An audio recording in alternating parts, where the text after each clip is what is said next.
Prier, c'est s'adresser au Dieu de l'univers. Prier, c'est comme si on visitait le grand patron d'une multinationale. Comment est-ce que je peux l'atteindre? Faut-il prendre rendez-vous? Est-ce que je dois avoir une recommandation d'un pasteur ou d'un prêtre? Et puis, on ne me laissera pas entrer.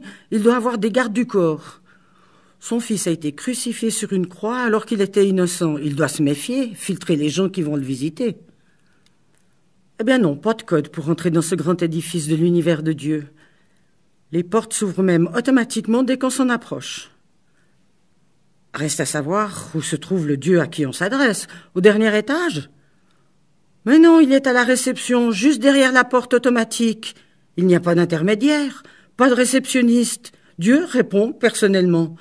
Tout au plus, on peut s'inspirer d'autres personnes historiques pour savoir comment ils ont prié, ce qu'ils ont demandé, comment le Dieu de l'univers leur a répondu. Et puis, comment faut-il s'habiller pour rencontrer le Dieu de l'univers? En smoking spirituel? Avec des vêtements de marque taillés par de grands couturiers, appelés aussi sur terre théologiens, pasteurs ou prêtres? Dieu va-t-il parler à une personne qui est moche dans son âme, qui a été maltraitée par la vie? Il ne préfère peut-être que de belles plantes qui rayonnent de joie, de paix, de beauté spirituelle. Mais non, tu peux y aller comme tu es habillé, même en pyjama, ou nu comme un verre. Bien sûr, si tu y vas avec des chaussures et des habits boueux et sales, tu vas tout de suite te rendre compte que ça ne colle pas avec le cadre de Dieu. C'est un manque de respect de se présenter chez des amis ou des connaissances, les chaussures pleines de boue. Tu vas salir tout l'appartement. Il vaut donc mieux te nettoyer un tout petit peu pour aller voir le grand patron. En langage technique de l'Église, ça s'appelle « confesser ses péchés ». Mais pour autant, il ne faut pas te déguiser, te mettre du parfum pour que Dieu t'écoute. Inutile de te maquiller spirituellement parlant. Dieu n'aime pas les maquillages. Il préfère te voir comme il t'a créé. Bien sûr, c'est comme quand tu viens chez des amis. Tu peux amener du chocolat, un joli bouquet pour la maîtresse de maison. Dans l'Église, on appelle ça la louange. En tout cas, Dieu ne demande jamais d'amener des bonnes actions pour qu'il nous reçoive et nous écoute. Ça, c'est quand tu sors de ton entrevue avec Dieu. Il t'aura fait tellement de bien que tu as envie de lui faire plaisir. Alors tu fais du bien aux autres. Voilà, tu es prêt? Tu vas rentrer par la porte automatique.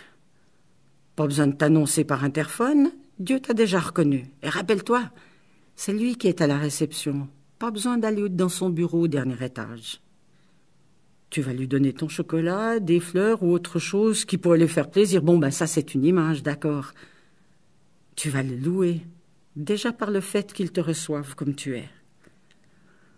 Pas besoin d'avoir un langage sophistiqué. Tu causes comme tu causes à un ami sur terre. Par contre, si tu es intimidé, tu peux réciter une prière que tu aurais apprise par cœur auparavant. On appelle cela prière rituelle. Mais imagine-toi d'être à la place de Dieu. Si la personne qui vient le voir lui récite toujours la même prière, il va te dire « Mais mon cher ami, tes prières rituelles me fatiguent un peu. Moi, je veux communiquer avec toi. Pas que tu te comportes comme un lecteur électronique. Si j'ai sauvé les hommes, ce n'est pas pour en faire des robots à réciter des prières apprises par cœur. » Quelle attitude avoir vis-à-vis de Dieu? Faut-il joindre les mains, pencher la tête, fermer les yeux? Si ça t'aide à te concentrer, pourquoi pas? Mais tu peux aussi demander à Dieu de t'accompagner dans ses jardins, dans la nature qu'il a créée. Tu marches avec lui tout en discutant. Tu peux même lui demander de t'accompagner au restaurant quand tu manges avec des amis. Il se déplace hors de son univers.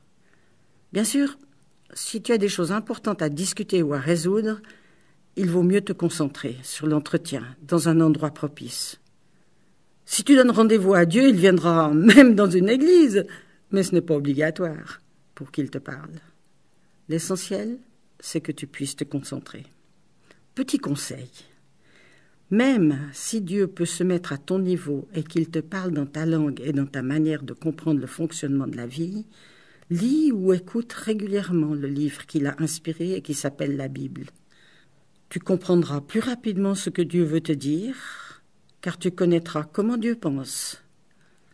Tu pourras le comprendre au quart de tour, sinon il devra passer beaucoup de temps pour que tu le comprennes. Si tu n'as pas l'habitude de rencontrer Dieu dans la prière, essaye. Tu verras, il suffit juste de te présenter devant sa porte automatique. Il sera là pour toi, tout seul.